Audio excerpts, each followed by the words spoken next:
Je m'appelle Camille Lescarbot et je suis artiste, artisane et papetière. En fond, quand j'étais jeune, je dansais, puis je faisais partie d'une troupe de danse. J'ai enseigné longtemps la danse. J'ai fait comme un saut dans le vide, rendu au cégep, puis je me suis comme lancée en art visuel.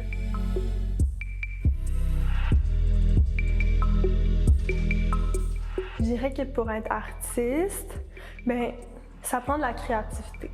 Point. Après ça, quel type d'artiste on veut être? Parce qu'il y a toutes sortes d'artistes différents. Est-ce qu'on veut être un artiste qui fait des cours de peinture le lundi soir, après sa journée de travail, puis ça nous rend vraiment heureux? C'est génial. Si on veut après ça être un artiste professionnel, là, il y a comme quelque chose d'autre que la créativité, je dirais, qui doit embarquer. Puis que là, idéalement, c'est une ténacité.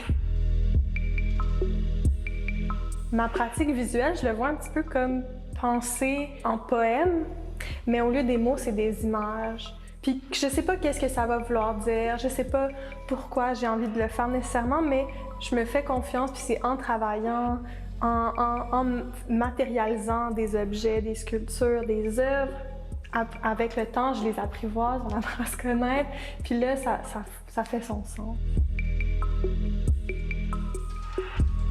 Les valeurs qui informent et motivent justement mon travail, ça va être des valeurs féministes et des valeurs environnementales. Donc, je travaille avec des techniques artisanales, textiles, qui sont très associées aux pratiques de femmes.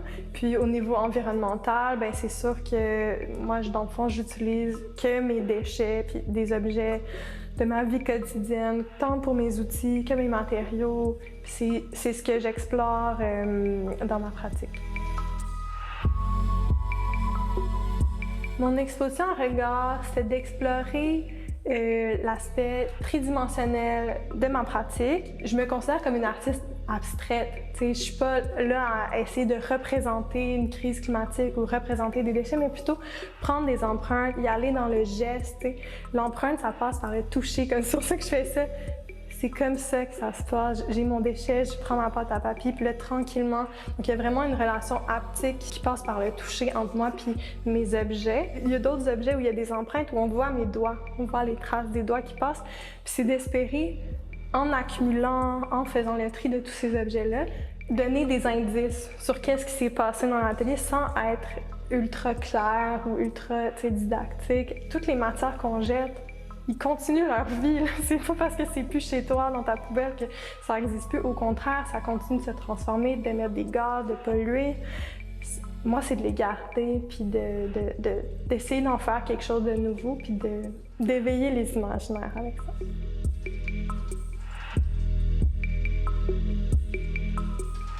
Je vous invite à mon exposition L'écho d'une empreinte à regard du 3 mai au 2 juin.